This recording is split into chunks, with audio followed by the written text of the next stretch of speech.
은혜로 보혈로 확실히 보듬어 주실 것이라고 믿고 주님께 감사하고 영광을 돌립니다. 힘겨운 세상을 살아가면서 우리가 스스로 깨달을 수 없는 일을 말하였고 스스로 알 수 없고 헤아리기 어려운 일을 말하였습니다. 역시 우리 삶의 중심축을 주님이 아닌 우리 자신으로 삼아서 그렇겠죠.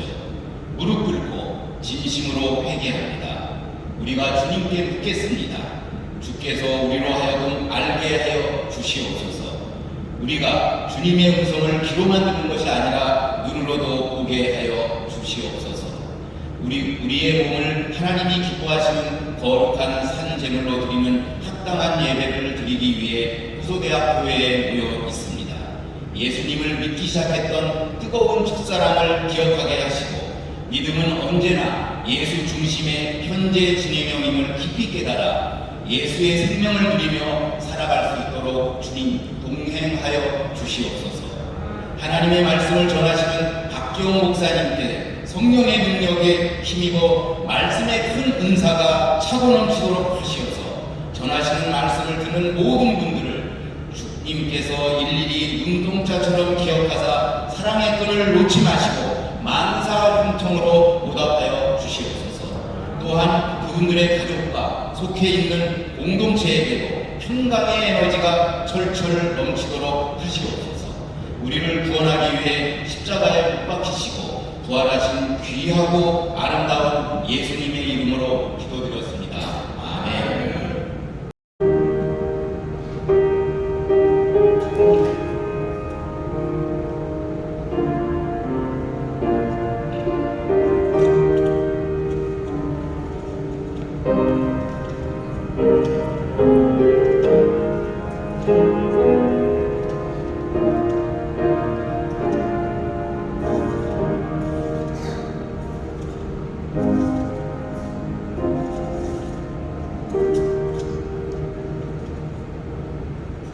은혜를 드리도 대단히 감사합니다. 아마 제가 11개월 전에 부임한 이래 오늘 대표기도 제일 짧고 내려온 기도였던 것 같아서 대단히 감사합니다. 오늘 우리 임하는 하나님의 말씀은 구약성경 하박국 2장 2절부터 4절까지의 말씀입니다. 제가 가진 책은 구약성경 1302쪽에 있습니다. 하박국 2장 2절부터 4절까지 제가 2절 읽고 3절 여러분들이 읽으시고 4절 함께 읽으시겠습니다. 여호와께서 내게 대답하여 이르시되 너는 이 묵시를 기록하여 판에 명백히 새기되 달려가면서도 읽을 수 있게 하라.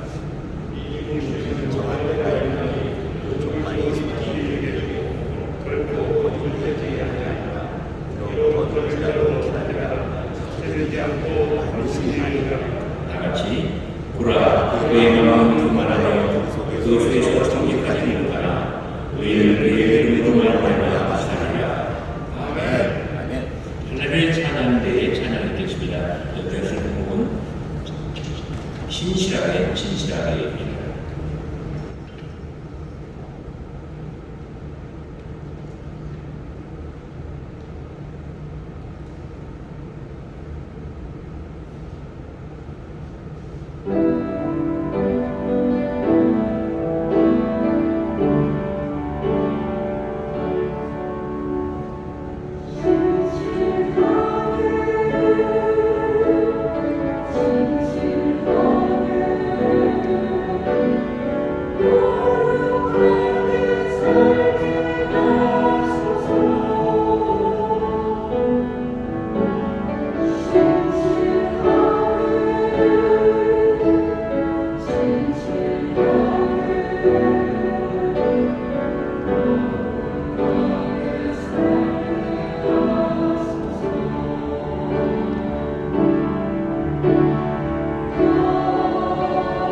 감사합니다.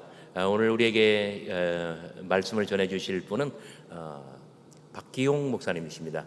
우리 박기용 목사님께서는 2019년 우리 호서 대학교에 오셨고 또 호서 대학교의 교목실에서 교목 목사님으로 천안 캠퍼스를 담당하면서 사역을 하셨습니다. 이제 하나님의 새로운 부르심을 받고 남양주에 있는 기독교 재단, 제가 학교 이름을 알지 못합니다만은 그 대한학교에 거기 이제 목사님으로 부임하시게 되었습니다. 그래서 오늘이 우리 교회에서 말씀을 전하시는 마지막 주간입니다. 여러분 목사님 나오실 때 아주 큰 은혜 받으시고요. 또 목사님의 앞길에 하나님의 아주 좋은 인도하심 그리고 사역에 큰 역사가 나타나기 위해서 앞으로 계속 기도해 주시면 감사하겠습니다. 여러분 목사님 나오실 때 할렐루야 큰 소리로 환영해 주시기 바랍니다. 할렐루야. 기도하겠습니다. 사랑의 하나님 감사합니다. 하나님께서 세우신 이 교회에 하나님 부르시고 하나님 이제 마지막 설교를 할 수 있게 하여 주신 하나님의 은혜에 감사드립니다. 하나님이 귀한 교회에서 하나님 말씀을 전할 때 하나님의 말씀만 선포되게 하여 주시며 하나님 꼭 필요한 이 말씀을 들어야 할 귀한 성도분들의 마음속에 깊이 말씀하셔서 하나님 삶이 변하고 영혼이 변하며 하나님 주님 안에 신실하게 회복되는 축복 있게 하여 주시옵소서. 예수님의 이름으로 기도합니다. 아멘. 제가 2007년에 군대에 갔어요. 군대 갔는데 제가 군종병 특기병으로 아주 높은 경쟁률을 뚫고 하나님의 은혜로 가게 되었었습니다. 근데 원래는 이 군종병이 굉장히 편한 자리입니다. 그냥 교회에서 놀고 먹고 하면 되는 자리였어요. 근데 제가 가고 한 6개월쯤 지나서 이게 단장님이 바뀌어버렸습니다. 그 단에 있는 불교를 이제 설립하신 분이 단장님으로 오신 거예요. 그러면서 군종병을 핍박하기 시작하셨습니다. 저게 군인이냐 이러면서 이제 제 삶이 괴롭게 된 것입니다. 그래서 근무도 하고 아침에 모든 일을 다 하고 새벽 기도까지 나가야 되는, 잠을 3시간씩 자면서 그렇게 해야 하는 그런 보직을 맡게 되었었습니다. 언제 한 번은 너무나도 힘든 거예요. 지치고 어려운 것입니다. 잠을 못 자니까 힘들잖아요. 그래서 새벽 기도에 가는 길에 투덜투덜대면서 하나님 이게 뭡니까? 하나님 왜 나에게 이런 고통을 주십니까? 하면서 이제 교회로 걸어 내려가던 길이었습니다. 근데 갑자기 제 마음에 엄청난 소망함이 몰려오는 것입니다. 하나님께서 제 삶을 어떻게 계획하고 인도하고 계신지 느껴지는 거예요.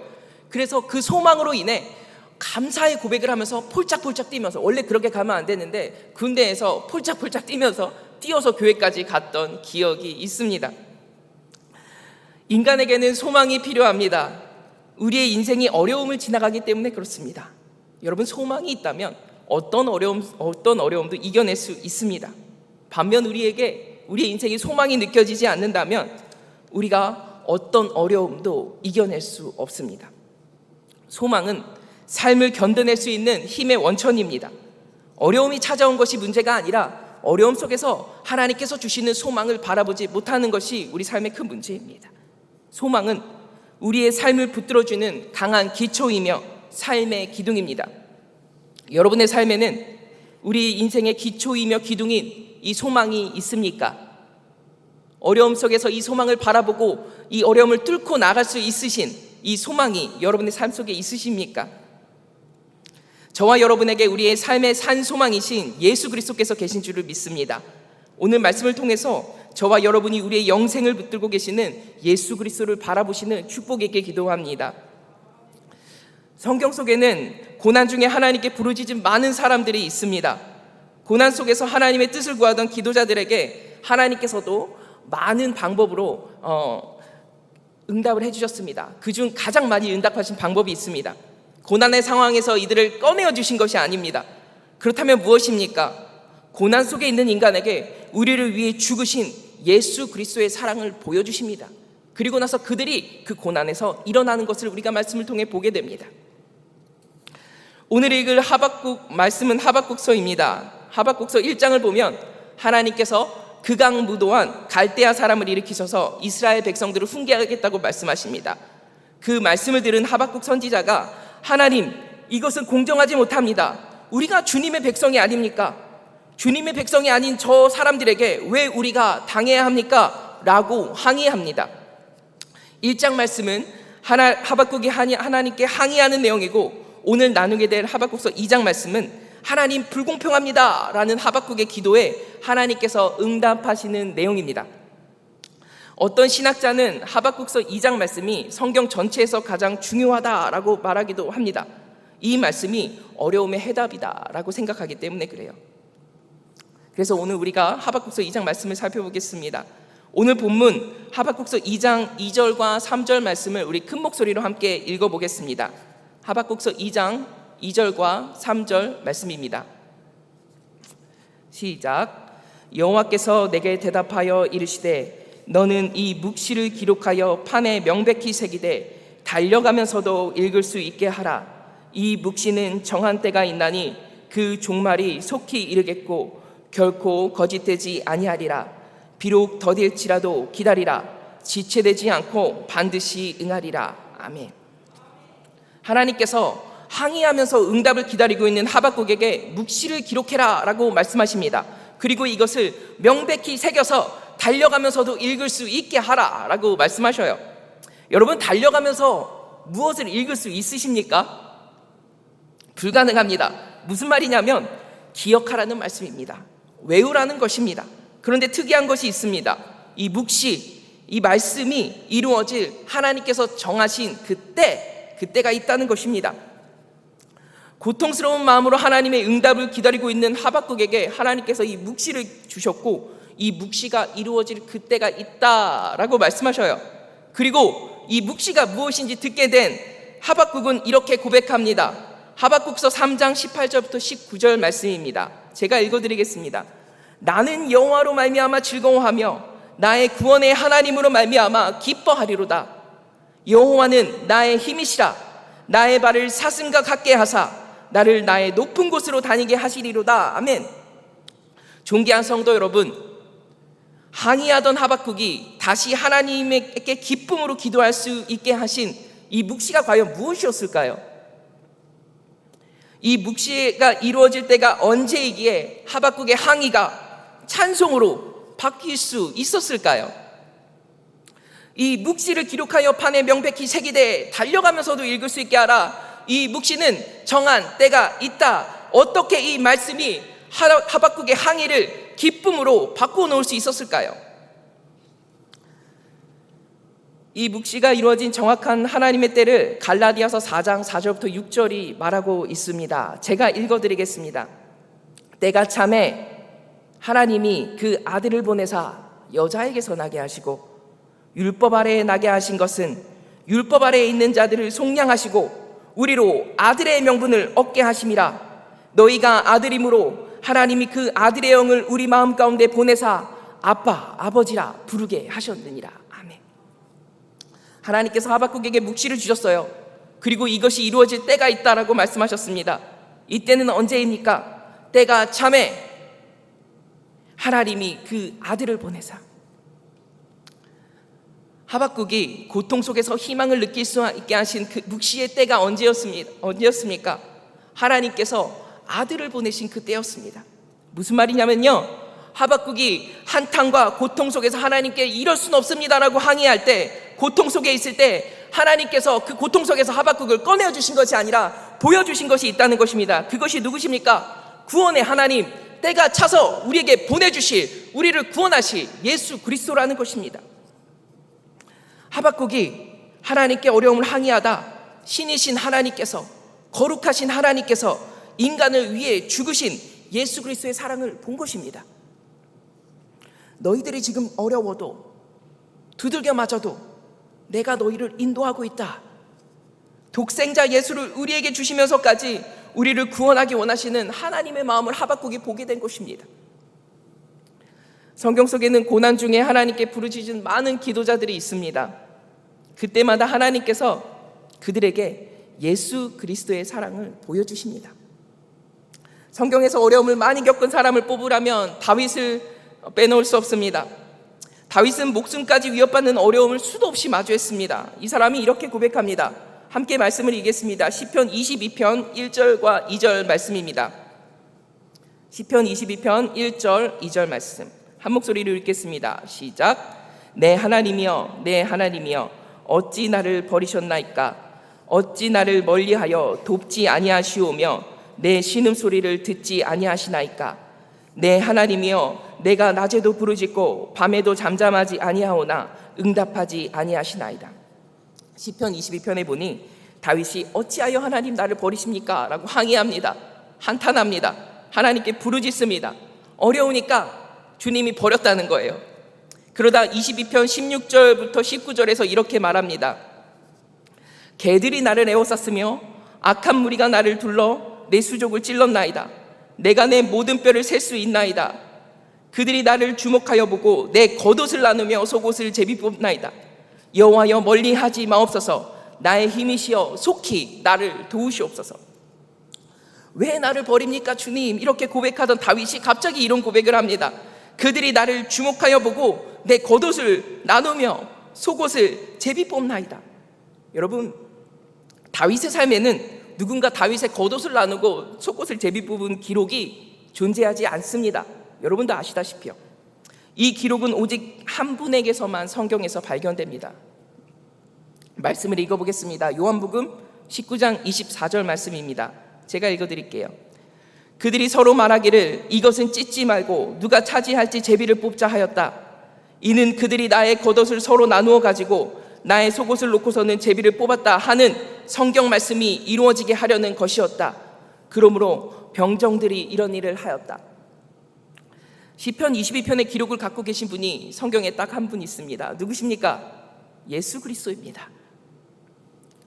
다윗이 하나님께서 주신 훈계 속에서 살려달라고 부르짖을 때, 왜 나를 버렸냐고 부르짖을 때 하나님께서 다윗에게 보여주신 것이 예수 그리스도의 십자가 사건이라는 말입니다. 다윗이 너무 어려울 때, 죽을 것 같이 힘들 때 하나님께서 다윗을 그 고통에서 꺼내어 주지 않으셨습니다. 대신에 무엇을 하셨습니까? 예수 그리스도의 십자가 사건을 느끼게 하신 거예요.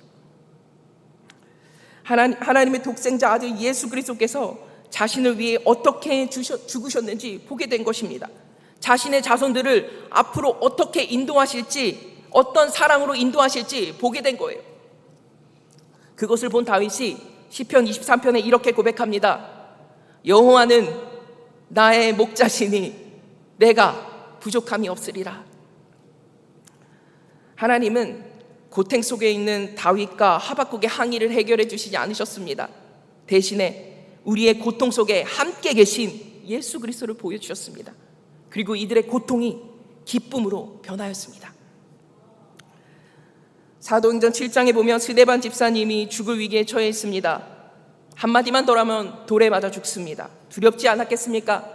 이분이 무엇을 봅니까? 사도행전 7장 55절과 56절은 이렇게 말합니다. 스데반이 성령 충만하여 하늘을 우러러 주목하여 하나님의 영광과 및 예수께서 하나님 우편에 서신 것을 보고 말하되 보라 하늘이 열리고 인자가 하나님 우편에 서신 것을 보노라 한데 그들이 돌로 스데반을 치니 스데반이 부르짖어 이르되 주 예수여 내 영혼을 받으시옵소서. 여러분, 스데반이 죽음 앞에 있는 고통의 순간에서 무엇을 보았습니까? 하나님의 영광을 보았습니다. 그를 위해 죽으신 예수 그리스도가 자신을 위해 저기서 서 계신 것을 본 거예요. 돌에 맞아 죽는 그의 삶이 끝이 아닌 것을 보여주신 것입니다. 스데반은 죽음 앞에서 자신을 지켜보고 계신 하나님의 영광과 예수 그리스도의 은혜를 보았습니다. 그러니까 어떻게 됩니까? 웃으면서 죽어요. 웃으면서 죽습니다. 하나님은 고통 속에 있던 다윗에게, 하박국에게, 죽음의 직면에 있는 스데반에게 소망을 보여주십니다. 그 소망이 무엇입니까? 우리를 위해 죽으신 예수 그리스도입니다. 하나님이 그분의 백성들의 부르짖을 때 보여주신 것이 무엇이냐면 전능하신 하나님께서 우리를 어떻게 인도하고 계신지 보여주신다는 것입니다. 내가 이해하지 못하고 있는 상황 속에서도 하나님은 신실하다라는 것을 보여주시는 거예요. 하박국서는 고통의 시간 속에서 하나님께 부르짖고 있는 우리에게 주시는 하나님의 은혜의 말씀입니다. 나를 봐라. 말씀 속에 내가 준 묵시를 보아라. 뛰어가야 하는 다급한 고난의 상황에서 이것을 붙들어라. 내가 너를 위해 죽었다. 그리고 내가 다시 올 그날에 너희의 죽을 몸도 살릴 것이다. 이 묵시를 믿는 믿음으로 살아라 라고 말씀하신 하나님의 은혜인 거예요. 이전에 시카고에 있을 때 잠시 노숙자들을 섬기는 사역을 했습니다. 식사 교제를 나누고 있는 중에 어떤 한 노숙자 청년이 앞으로 나옵니다. 자기가 미술을 전공했다고 합니다. 그리고 보드판에 그림을 그리기 시작해요. 정말 잘 그렸습니다. 정교하게 시카고의 도시들을 그리기 시작했습니다. 사진을 못 찍은 것이 너무나도 아쉬워요. 벽돌에 주름까지 그렸습니다. 근데 마지막에 이 도시를 둘러싸고 있는 하나님을 크게 그리는 거예요. 근데 보는데 제가 놀랐습니다. 왜냐하면 그가 그린 하나님의 이마에는 주름이 자글자글했습니다. 손은 말라 있었습니다. 힘이 없어 보였어요. 하나님이 그가 살고 있는 도시를 감당할 수 없는 것처럼 보였습니다. 이 청년은 하나님께서 더 이상 자기가 살고 있는 도시를 보호하지 못한다고 믿었습니다. 하나님이 힘이 있으시다면 자신에게 이런 일이 일어나지 않았을 거라는 거예요. 내가 노숙자가 될 일이 없었다는 거예요. 여러분은 어떻습니까? 우리도 어렵습니다. 지칩니다.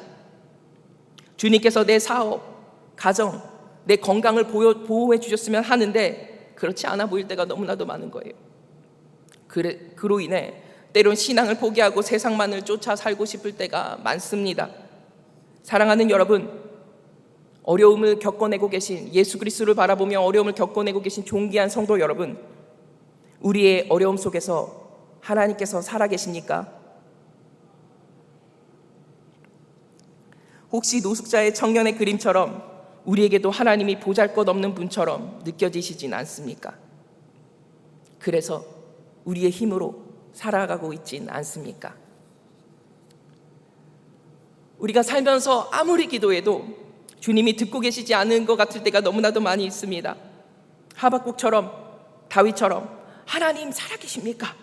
라는 고백이 나올 때가 있는 거예요. 주님, 이 정도 했으면 우리 가정 주님께 돌아와야죠. 우리 남편, 우리 아내 주님께 돌아와야죠. 이 정도 했으면, 내가 이 정도 기도했으면 주님 병이 나아야 될 거 아닙니까? 믿음으로 기도했습니다. 왜 병이 안 났습니까? 주님, 저분이 얼마나 도우며 성실하게 사신 분인데 주님 왜 그러세요? 당연히 하나님이 들어주셔야 할 것 같은데 안 들어주시는 것처럼 느껴질 때가 있습니다. 하지만 여러분 기억하셔야 하는 것입니다. 기도의 역사는 이 땅에서만 국한된 것이 아닙니다. 하나님께서 반드시 기도를 들어주실 때가 있습니다. 우리가 이 세상을 떠나도 여러분이 드리고 있는 그 기도는 계속해서 주님 오신 그날까지 이루어질 것입니다. 여러분 믿으십니까? 우리가 주님을 느끼지 못해도 주님은 살아계십니다. 그래서 어려움에 직면할 때 가장 먼저 나오는 것이 우리의 지식과 경험이 되면 안 되는 것입니다. 말씀이신 예수 그리스도가 먼저 생각나야 하는 것입니다. 말씀 앞으로 먼저 달려가셔야 하는 것입니다. 그리고 이해가 안 돼도 그 말씀으로 삶을 살아내셔야 하는 것입니다. 유명한 신학자 칼바르트가 말했습니다. 하나님의 말씀이 성경 안에서 우리를 기다리고 있다. 그렇습니다. 말씀이신 예수 그리스도께서 하나님의 말씀이 우리를 기다리시는 거예요. 우리가 돌아오길 기다리시는 것입니다. 고통 속에서 우리가 주님을 바라보길 기다리시는 것입니다. 그래서 우리가 다윗처럼, 하박국처럼, 스데반처럼 말씀 앞에서 고통을 기쁨으로 돌이킬 수 있는 것입니다. 언제요? 고통 속에서 내 경험, 내 지식을 보는 것이 아니라 예수 그리스도의 사랑, 십자가 사랑을 볼 때 가능하다는 것입니다. 어려움 속에서 우리의 경험이 먼저 움직여지면 안 되는 것입니다. 우리의 지혜가 먼저 움직여지면 안 되는 것입니다. 망하는 것입니다. 어려움 속에서 무엇이 먼저 움직여야 합니까? 하나님의 지혜이신 예수 그리스도께서 우리의 삶의 운전대를 잡고 움직이시도록 우리의 삶을 내어드려야 하는 것입니다. 미움이 우리를 움직이게 두시면 안 되는 것입니다. 나의 상처가 더 이상 나를 움직이게 두시면 안 되는 것입니다. 여러분이 얼마나 가치 있는 사랑을 받고 있는 존재인지 선포하시고 믿으시고 그곳에서 일어나셔서 어려움을 극복해내셔야 하는 것입니다. 우리의 삶을 누가 움직입니까? 예수 그리스도입니다. 신뢰하셔야 하는 것입니다. 사랑하는 여러분, 어려우십니까? 아프십니까? 우리가 살면서 받았던 상처들이 지독하게 우리를 괴롭히고 있습니까? 그리고 그것에 의해 우리의 삶이 움직여지고 있습니까? 우리의 삶의 운전대를 예수님께 드릴 공간이 없진 않으십니까? 오늘 이 시간 우리를 위해 죽으시고 부활하셔서 성령을 통해 우리 안에 살아계시는 예수 그리스도를 바라보시는 저와 여러분이 될 수 있길 축복합니다. 어떠한 어려움 속에서도 예수로 삶을 살아내실 수 있길 축복합니다. 그분을 기억하셔서 다윗과 하박국이 느꼈던 기쁨을 느낄 수 있는, 어떤 고통 같은 상황 속에서도 다시 주님 앞으로 돌이킬 수 있는 저와 여러분의 삶이 되길 간절히 기도하고 소망합니다. 기도하겠습니다. 살아계신 아버지 하나님, 우리가 하나님을 바라볼 수 있는 믿음의 눈을 허락하여 주시옵소서. 고통이 해결되지 않는다고 주님을 떠나지 않게 하여 주시고, 고통이 해결되지 않아도 주님을 붙들게 하여 주시며, 고통 속에서도 믿음의 고백을 하나님께 드리는 하나님 믿음의 사람들 되게 하여 주시옵소서. 하나님, 우리 가정이, 하나님 우리 직장이 우리로 인해 아버지께 돌아오게 하여 주시옵소서. 예수님의 이름으로 기도합니다. 아멘.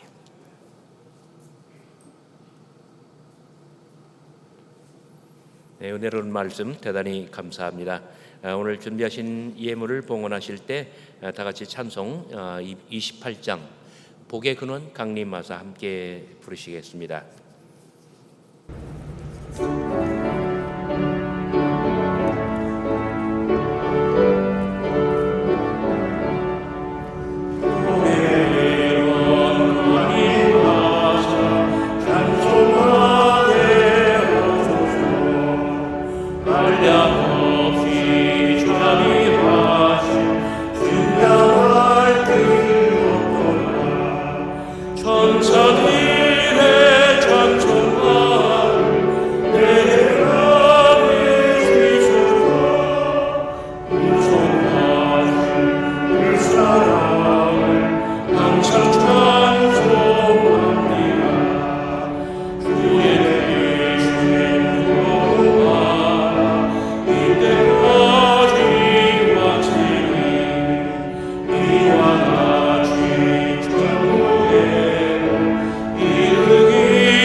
잠시 기도하겠습니다. 거룩하신 하나님, 주의 영광의 햇살이 온누리에 밝은 이 아침, 저희들이 하나님의 전에 모여 이렇게 은혜롭게 예배를 드리고 말씀을 듣고 또 하나님의 크신 은혜를 체험하게 하여 주시니 주님 앞에 감사를 드립니다. 특별히 저희가 주님 주신 큰 소망 중에 2023년 새해를 맞게 하심도 주님 앞에 감사를 드립니다. 주의 사랑하는 모든 성도들이 삶의 모든 형편에서 가장 감사한 마음으로 가장 큰 정성으로 하나님 앞에 예물을 바칩니다. 우리 하나님께서 이 예물 위에 성령으로 기름을 부으사 성결하여 주옵시고 이 예물이 진정 하나님 앞에 드림직한 하나님께서 받으심직한 귀한 예물이 될 수 있도록 주여 역사하여 주시옵소서. 이 예물이 쓰이는 곳곳마다 주의 뜻이 이루어지고 주의 복음이 전파되며 하나님의 나라가 이루어지는 귀한 역사가 나타나게 하여 주옵소서. 정성으로 하나님 앞에 예물을 바치는 이 아름다운 손길들 우리 하나님께서 다 축복하여 주셔서 2023년 한 해 내내 건강하게 하여 주옵시고 가정이 화목하고 우환이 사라지게 하여 주옵시며 그 하는 생업과 일터와 직장과 그 하는 모든 일들 위해 하나님의 만복이 가득가득 충만히 임하게 하여 주옵소서. 악한 병만한 나사렛 예수의 이름으로 물러가게 하여 주옵시고 가정마다 천국같이 아름다운 그러한 참으로 사랑의 공동체가 될 수 있도록 주여 만복을 채워 주옵소서. 특별히 기도의 제목을 가지고 주님 앞에 나오는 주의 사랑하는 성도들을 주님 온 마음으로 축복하여 주셔서 그 모든 기도의 제목들이 다 응답되게 하여 주시옵소서. 기도한 것 이상으로 하나님의 넉넉한 은혜로 더 크게 은혜를 입을 수 있도록 주여 역사하여 주옵소서. 오늘 우리에게 말씀을 전하고 또 새로운 사역지로 향하는 우리 박기용 목사님과 가정의 발걸음도 우리 하나님께서 가장 선한 길로 인도하여 주옵소서. 2023년 하나님의 교회 호서대학교에도 크게 부흥할 수 있도록 주여 만복으로 축복을 더하여 주옵소서. 이 모든 말씀 감사드렸고 예수 그리스도의 이름으로 간절히 기도하옵나이다. 아멘. 감사합니다. 교회 소식을 전합니다. 오늘은 주연절 후 첫 번째 주일입니다. 주일 예배에 나오신 모든 분들을 진심으로 환영합니다. 또 새 기도 제목과 소원이 주님의 은혜 가운데서 다 이루어질 수 있도록 또 기도합니다. 2023년 말씀 여러분 오른쪽에 있는데 우리 같이 큰 음성으로 한번 읽어볼까요? 시작. 내가 네게 말하노니 소녀야 일어나라. 일어나 빛을 발하라. 아멘. 우리가 보통 이 교회를 이 서양 언어로 표현할 때 여성면 명사로 받습니다. 그래서 여기 소녀는 정말 결혼 안 한 여성만 말하는 것이 아니라 우리 모두를 말하는 것이고 우리 모든 가정들 또 지체들 모든 성도님들 또 하나님의 교회가 크게 일어나는 그런 한 해가 되기를 기원하는 마음으로 이 말씀을 선택하였습니다.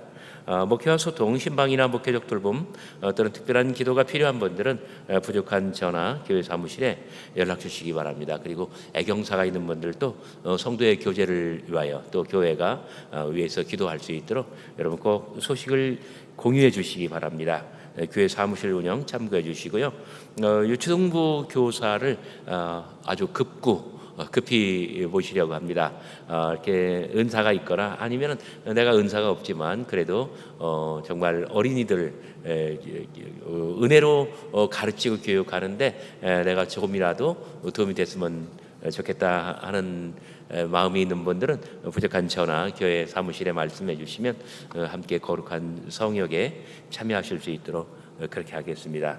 연말정산을 위해서 기부금 영수증이 필요하신 분들은 사무실에 말씀해 주시기 바랍니다. 그리고 2023년 새해에 달력이나 타올을 받지 않으신 분들도 안내서도 받으시고요. 또 봉사 지원서 아직 작성하지 않으신 분들 해주시면 좋겠습니다. 1, 2월 목회 일정 여러분들 참고해 주셔요. 그리고 오늘 목회협력위원회 모여서 지나간 2021년도 22년도 결산 일단 심의를 하고요. 그리고 또 새해 예산안도 같이 의논을 하게 됩니다. 교회의 기틀을 새롭게 잡아가는 그러한 과정이니 여러분들 많이 기도해 주시기 바랍니다. 이번 주 금요일 날은 사역자 위로회 원래는 1박 하려고 그랬는데 그냥 당일로 간단히 하려고 합니다. 그리고 1월 중에 여러분들 앉아 계신 이 본당 냉난방 공사를 이제 시작하게 됩니다. 대략 한 석 주 정도 예상하는데 구체적인 일정이 나오는 대로 여러분들과 이 소식을 공유하도록 하겠습니다. 그리고 다음 주 15일 날은 2023년도 공동의회로 모이게 됩니다. 아마 오랫동안 안 한 것 같아요. 그러나 교회의 모든 크고 작은 일들을 여러분 모두와 함께 의논하고 또 함께 결정해 나가고 또 함께 하나님의 교회를 이끌어 나간다는 점에서 공동의회를 합니다. 그래서 이번 주 한 주간 우리 교회 사무실은 굉장히 분주하게 준비를 할 것입니다. 그래서 모든 그 회원님들에게 참여 여부를 여쭙는 그런 전화로 질문을 하게 될지도 모릅니다. 공동의회의 정회원은 세례를 받은 등록교인입니다. 세례를 받아야 되고 우리 교회에 등록교인으로 등록이 돼 있어야 되고, 이렇게 되신 분들은 모두가 다 공동의회의 의원이십니다. 여기 앉아 계신 모든 분들이 공동의회의 책임 있는 회원이라고 생각하시면 좋을 것 같습니다. 그래서 다음 주일날은 정말 한 분도 결정하지 말고 모든 일정을 맞추어서 참석해 주시면 좋겠습니다. 그리고 참석 못 하시는 분들은 그 뭐라고 부르죠? 그 뭐라고 부르죠? 무슨 서? 위임서를 작성해 주시면 좋겠습니다. 그래서 다음 주일날 여러분들에게 더 자세하게 안내하도록 하겠습니다. 다다음 주 1월 29일 날은 임직자 헌신 예배로 드립니다. 그리고 2월 달에는 졸업 및 진금 예배가 있고요. 다른 광고들은 여러분들 2023년 공동의회 소집, 이것은 꼭 이렇게 2주 전부터 아주 분명하게 여기 이렇게 주보에 공고를 해야 돼요. 그래서 이렇게 한 것이니 여러분들 이해해 주시기 바랍니다. 금주의 예배도 여러분들 참고해 주시고요.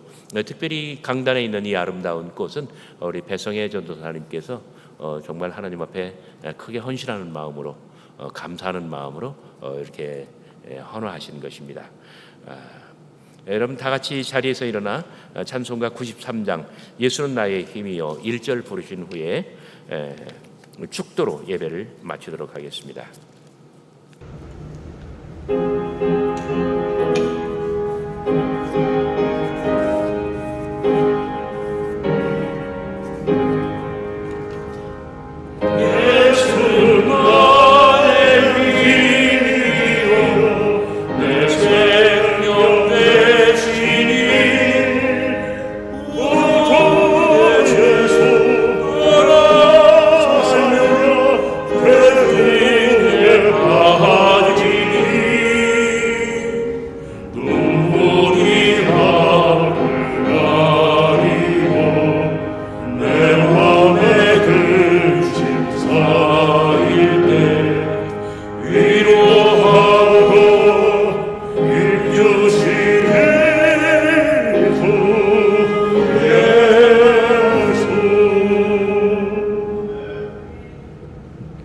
이제는 우리와 세계를 구원하시는 우리 구주 예수 그리스도의 무한하신 은혜와 하나님 아버지의 극진하신 사랑하심과 성령님의 감화 감동 역사 인도하심이 오늘 주의 말씀을 듣고 말씀 안에서 말씀대로 살기를 다짐하는 당신의 사랑하는 모든 성도들 머리머리 위에, 하나님의 교회 호서대학교회 위에, 이 교회에 속한 모든 권속들 위에, 그리고 하나님의 부르심을 따라 새로운 사역길로 향하는 우리 박기용 목사님과 온 가족 위에 지금부터 영원토록 함께 하시기를 간절히 축원하옵나이다. 아멘.